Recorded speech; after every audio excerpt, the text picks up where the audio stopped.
Bonjour, aujourd'hui je vais vous parler du défilé Pré-Fall Balenciaga. Je pourrais vous dire directement ce que j'en ai pensé, mais je trouve ça plus intéressant d'essayer de vous montrer quels sont les points de vue différents en fonction de là où on se place. Alors, le premier point de vue qu'on pourrait imaginer, c'est le point de vue d'un critique de mode. Critique de mode qui travaille pour un magazine ou enfin un critique de mode qui n'est pas indépendant.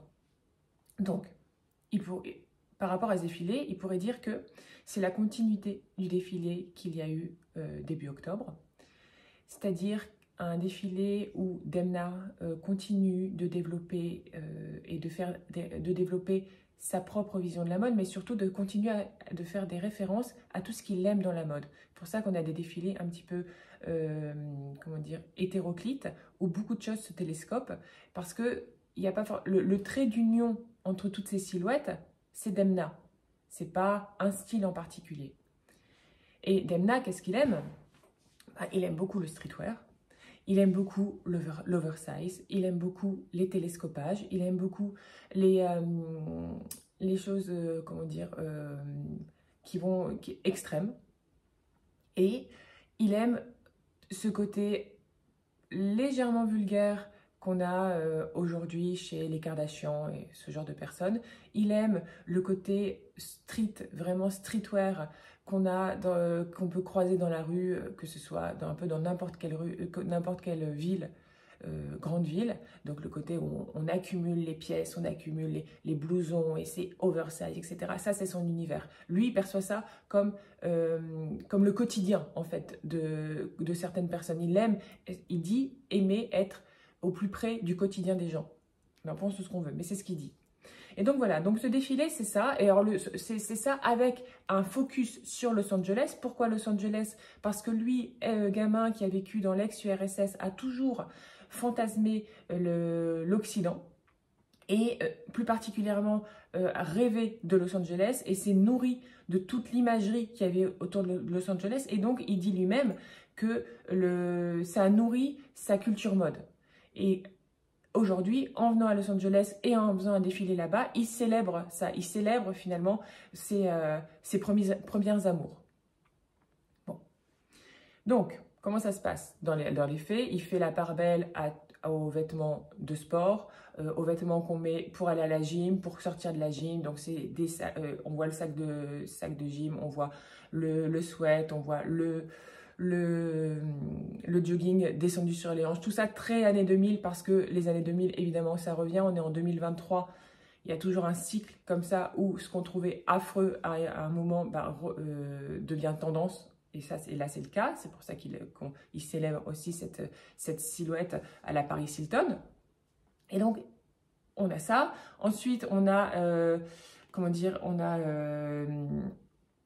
donc les années 2000, le jogging, les grosses boots et comment dire, cette esthétique Los Angeles où on a des personnages qui se télescopent, on a le mec de la rue, on a aussi la bimbo, on a la fille qui sort le soir, la fille qui va s'habiller très chic même en journée, qui est comment dire, over maquillée, over botoxée avec les énormes lunettes. On a tous ces personnages en fait qui se mêlent et c'est ça en fait son défilé. C'est une sorte de carte postale via son prisme de l'univers de Los Angeles aujourd'hui. Il y a quelques références à Balenciaga quand même, parce qu'on les cherche, hein, mais il y en a quand même quelques-unes, notamment dans la robe de mariée de la fin, avec ce grand col, là on retrouve certaines lignes Balenciaga. Il y a aussi des références à son propre univers à lui, défilé au moment de la guerre en Ukraine, où il avait fait ses sacs en plastique, qui étaient finalement des sacs en cuir, mais on avait du cuir froissé. On retrouve ce cuir froissé dans les robes des longues robes en cuir, voilà, comme si les draps étaient froissés. Donc voilà, ce qu'on pourrait dire, c'est ça, en tant que critique de mode, c'est l'univers de Demna, avec un tout petit peu de Balenciaga et quelque chose d'assez street, qui illustre son amour de Los Angeles. Bon. Après, on peut se placer du côté du sociologue. Le sociologue, il va dire, ou il pourrait dire, que ce défilé est pile dans l'air du temps. Il célèbre l'esthétique Kim Kardashian. Autant on pourrait se dire, bon, Kim Kardashian, il y a quelques années, on pourrait se dire, ah, c'est bon, c'est vulgaire. Mais en fait, aujourd'hui, Kim Kardashian, c'est énorme. Kim Kardashian, c'est le clan Kardashian, c'est un univers matriarcal, et donc où la femme est ultra puissante, ultra successful, où elle consomme de l'homme comme ça, et l'homme après disparaît de l'image, on s'en fout, la femme reste, Kanye West, il a disparu, Kim Kardashian reste. Elles sont, on va dire qu'elles ne sont pas parties de rien, parce qu'il y avait de l'argent à la base, mais quand même, elles sont parties d'un show de télé-réalité que tout le monde trouvait ultra vulgaire, ultra cheap au début, pour finalement créer un empire. Et donc, lui, il s'inspire de ça. Il célèbre ça, parce que toutes ces fringues qu'on voit là sont des fringues que les Kardashians pourraient porter, et qu'elles porteront. Et donc, c'est une sorte de cercle vertueux où les Kardashians porteront du Balenciaga. Elles n'ont même plus besoin d'être là au premier rang ou pas, je ne sais même pas si elles étaient là.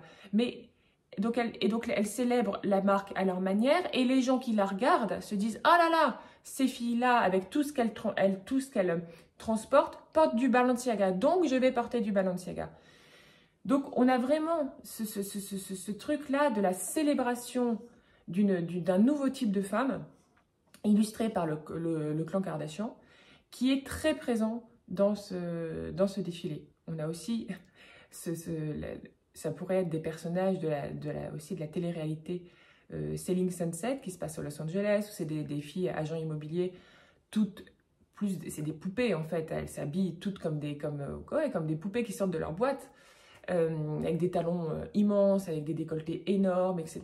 Mais toujours too much, et en même temps, il y a un côté parfait, c'est-à-dire que c'est comme des Barbies. Et à un moment, il y a une silhouette rose en petit tailleur faussement inspiré Chanel. Ça pourrait être une fille, une des protagonistes de Selling Sunset. Donc, et Selling Sunset, c'est une série qui cartonne sur Netflix et qui met en avant un certain type de femme, qui illustre le modèle, un certain modèle que beaucoup de personnes vénèrent, et que beaucoup de personnes riches vivant dans les capitales, à Paris, à Berlin, mais aussi à Tokyo, etc., ont envie d'être cette fille-là, d'accord? Ultra refaite, ultra longiligne, avec de la poitrine et avec une garde-robe de folie, sans beaucoup de subtilité, mais hyper identifiable, d'accord? Et c'est ça apparemment qui fait rêver aujourd'hui, et Demna l'a très bien compris. Ensuite,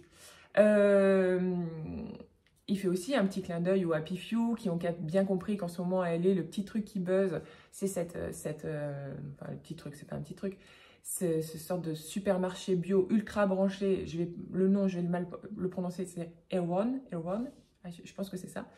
Il y en a 8-9 sur le district de LA, où quand on voit des stars en ce moment, elles ont le smoothie dans la main de cette marque-là. Et Demna a bien compris, voilà, que c'était la petite cerise sur le gâteau, la petite cerise sur le smoothie, de faire un clin d'œil à cette enseigne. Parce que c'est le truc dont on parle en ce moment, même à Paris, tout le monde en parle. C'est comme on parlait de Whole Food il y a 10 ans.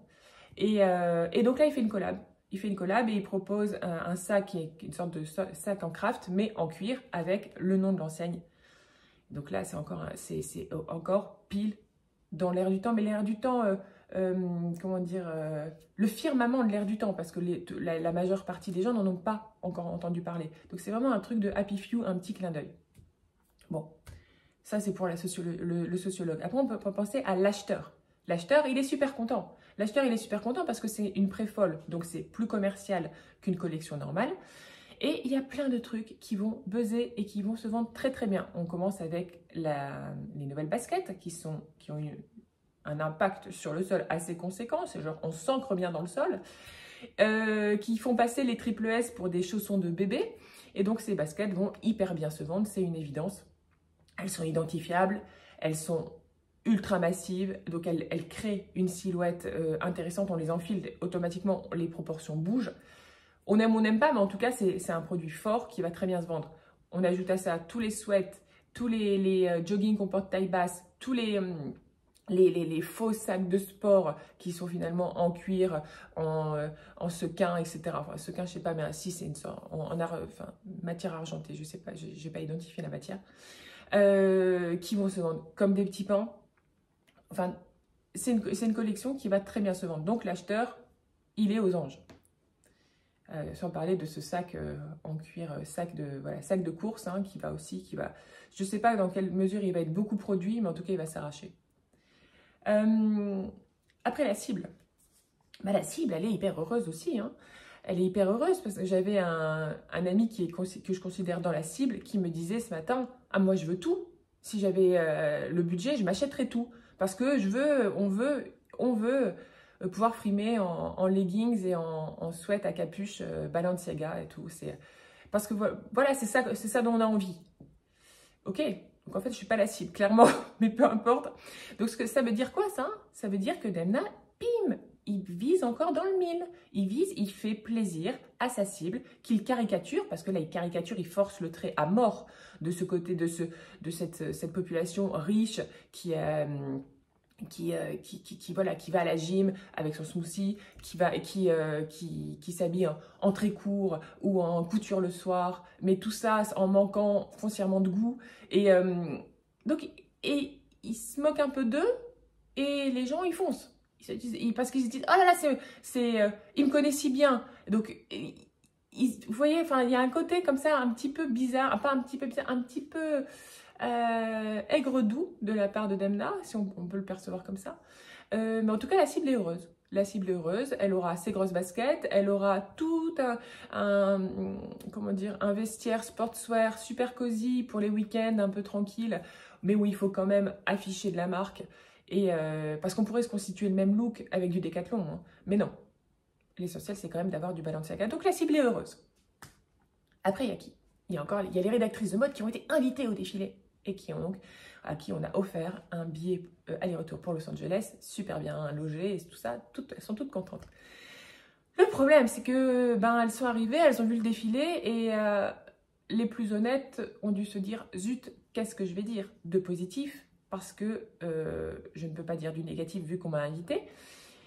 Et en même temps, il ne faut pas trop que je perde ma crédibilité. Donc, il y en a qui ont juste dit du positif de manière assez basique. Et là, on se dit que voilà, c'est un peu dommage d'avoir si peu d'esprit critique. Et puis, il y en a d'autres qui ont fait un petit pas de côté en essayant de mettre un petit peu d'esprit dans une critique. Pas dans une critique, dans un commentaire. Et donc, ils s'en sortent plutôt bien parce que en apportant comme ça un petit regard un petit peu de côté, elles disent pas qu'elles ont adoré le défilé, mais elles ne le critiquent pas non plus. Et c'est quelque chose qui apporte à la marque parce qu'on n'est pas juste dans un commentaire « Ah, c'était génial !» Non, on y apporte un petit supplément d'âme. Là, je suis un petit peu ironique parce que quoi qu'il arrive, quand on a ce genre de propos et qu'on n'émet aucun sous-entendu, aucune chose qui veut dire quand même qui ferait comprendre que le défilé était quand même un petit peu abusé en termes de qualité, c'est un peu dommage. Mais bon. Chacun a ses impératifs. Bref, il reste moi. Moi, qu'est-ce que j'en ai pensé? Qu'est-ce que j'en ai pensé? Donc j'entends le discours du critique, j'entends le discours du sociologue, j'entends le discours de l'acheteur, même des rédactrices de mode et de la cible, je l'entends en fait. Tout le monde, il n'y a personne qui a tort en fait. C'est que chacun se situe à un point de vue différent parce que chacun se situe à un endroit différent pour analyser le défilé. De là où je me situe, oui, Demna est dans l'air du temps, oui, il continue d'écrire sa partition, oui, ça va se vendre, mais pour moi, ça tient quand même de la farce, ce défilé. Ça reste des joggings trop grands, des jupes sans saveur, des looks qu'on pourrait trouver chez H&M si on prend tout en XXL. Et ça reste une sorte de mauvais vestiaire, d'une mauvaise enseigne de fast fashion, limite de la... Vous savez, les fringues Amazon, des fois tu tapes un truc sur Amazon et tu as un sweat et il est à 4 €, vous voyez, c'est ce genre de truc. Parce que quand tu regardes toute la première partie, même les 80% du défilé, au-delà de, je veux bien que ça soit une critique, que ce soit une approche sociologique de la société parce que les Kardashians cartonnent, parce que machin, ça reste très très moche. Il y a des trucs extrêmement moches. L'imprimé léopard est très moche. Il y a des vêtements, on a juste l'impression qu'ils sont sortis du camion Ben de poubelle, quoi. Bref, donc, si on enlève tout le contexte, toute l'histoire, tout ce qu'on veut bien raconter autour, quand on regarde ça, on se dit que c'est quand même dommage que ça soit fait sous le label Balenciaga. Si c'était fait sous le label vêtements, j'en aurais rien à faire. Mais quand c'est Balenciaga, tu t'attends à quelque chose d'un petit peu plus poussé, d'un peu plus travaillé et ouais, d'un peu moins paresseux. Bref, donc le défilé se déroule. Des jogging, des crops, du top crop, des strings apparents, etc. Ok. Moi, à un moment, je disais, mais donnez-moi du vêtement. Vas-y, Demna, tu sais faire. Il sait faire. Des vêtements super bien coupés, des choses où il s'approprie l'héritage de Cristobal Balenciaga et en y mettant sa patte. Et des fois, ça fait des choses sublimes. J'attendais. Non, ce carrure de ouf. C'était moche. Parce qu'en fait, là, souvent, il dévie vers le costume de scène, vers des choses qui n'ont pas d'intérêt. Et on n'est pas dans une performance artistique où les vêtements ne se vendront pas après, où on pourrait juste être dans une sorte de musée avec un propos, et puis les vêtements seraient là pour alimenter un spectacle. Non, on est quand même dans de la mode. Donc, il y a un moment où il faut quand même qu'il y ait un minimum de désir, que ça provoque un minimum de désir. Bref, pas de vêtements, des vêtements qui n'en sont pas. Et à un moment, un manteau porté à même la peau, je pense, sur une mannequin sublime. Elle le porte un petit peu sur l'arrière, je pense. Enfin, et là, je me dis... Oh, et en fait, on est tellement sevré de vêtements avant qu'on ne peut que trouver ça très beau. Parce que ça donne une bouffée d'oxygène. Mais après, une fois qu'on a repris de l'oxygène, qu'on respire à nouveau, on réalise qu'en fait, le manteau, il est bien, mais sans être extraordinaire. C'est que c'est la personne à l'intérieur qui est assez belle, donc ça donne de la valeur, enfin ça crée un ensemble beau, mais finalement il ne se passe pas grand chose non plus. Et ensuite après on quitte le côté sportswear pour aller vers un côté plus couture, et le côté couture il est indigent en fait, il n'a pas d'intérêt, il est caricatural encore une fois, et caricature sur caricature sur caricature, à un moment on n'en peut plus en fait. Bref, alors moi je me pose des questions en fait. Je me demande, est-ce que en tant que gamin, donc qui a grandi dans l'ex-URSS et qui a rêvé de l'Occident, est-ce qu'il a quelque part envie de prendre sa revanche et de se dire, tous ces gens-là que j'admirais, qui me faisaient rêver, j'ai envie de prendre ma revanche et j'ai envie de leur vendre des trucs qu'ils pourraient trouver à 10 € chez H&M, leur vendre 4000 €. Et peut-être que ça le fait sentir bien, parce que c'est ça en fait là quand même. Est-ce que, je ne sais pas, est-ce que j'ai du mal à voir comment un gars qui peut créer des vêtements parfois aussi bien ciselés puisse oser montrer 10, 15, 20 passages de vêtements qui sont, c'est même pas, on peut faire du sportswear et que ça soit intéressant et que ça soit innovant et qu'il y ait des choses qui se passent. Là, il ne se passe rien. En fait, il ne se passe rien. Et c'est pas parce que c'est une collection préfolle, c'est pas parce que ça a besoin d'être plus commercial qu'on est autorisé à ce qu'il ne se passe rien. En plus de tout ça, on a quand même son côté très mortifère qui continue de développer. Et ça, je ne comprends pas. Et je trouve que ça fait peser quelque chose d'assez malsain sur tout son univers et sur toute sa collection. Les mannequins ne sourient pas. Bon, c'est une chose, parce que de toute façon, les mannequins, c'est rare qu'ils sourient. Mais en plus, il y a un casting où les gens, mais ils ont juste l'air dead inside. Alors peut-être c'est encore une métaphore sur LA où on est beaucoup sur l'extérieur, sur la superficialité et qu'on oublie de se construire quelque chose, comment dire, une beauté intérieure ou ce qu'on veut. Peut-être que c'est ça, mais quand même que tous ces mannequins qui ont quand même l'air infiniment déprimés pour pas dire autre chose. C'est pesant, il dit qu'il faut s'amuser avec la mode, mais là tu t'amuses pas du tout, t'envoies juste une sorte de truc super, limite macabre, parce qu'on a quand même l'impression que c'est du Rick Owens, de mauvaise qualité, d'accord. Rick Owens, il y a limite un côté parfois satanique dans ce qu'il fait, là, mais il y a de la couture, mais il y a des coupes, il y a une vraie réflexion au niveau du vêtement. Là, On a juste l'atmosphère, voilà, je vous dis macabre, sans les vêtements qui sont waouh. Quand même savoir que ce que les filles buvaient dans leur cup, là, elles se balançaient avec du Balenciaga, c'était un jus qui avait été fait par Ewan, l'épicerie chic, là. Et lui, tout ce qu'il voulait, c'était que ça soit noir. Il voulait que le jus soit noir. Donc, tu aurais pu prendre du café, gars, c'était pareil. Hein. Non. Et il s'en moquait de ce que c'était dedans, du charbon, du machin. Il voulait que ça soit noir. Donc, cette obsession du noir, il y a un moment où ça fait que... Ça, comment dire, c'est pas le noir en tant que tel, mais cette obsession de la noirceur, etc., ça infuse ce qui fait et ça empêche tout ce qui fait de briller parce qu'il n'y a pas de lumière. Et donc voilà, moi je conclurai en disant pour moi cet homme c'est un mystère. C'est un mystère. Il se défend de mettre de l'ironie dans ce qu'il fait, j'y crois pas. On peut, ou alors si c'est du premier degré, bah là il est beaucoup moins bon que ce que je croyais. Moi ce que je pense, mais j'ai peut-être tort. Ce que je pense, c'est que ça l'amuse. Que ça l'amuse de créer des fringues en se moquant de ces personnes de Los Angeles, se moquant gentiment.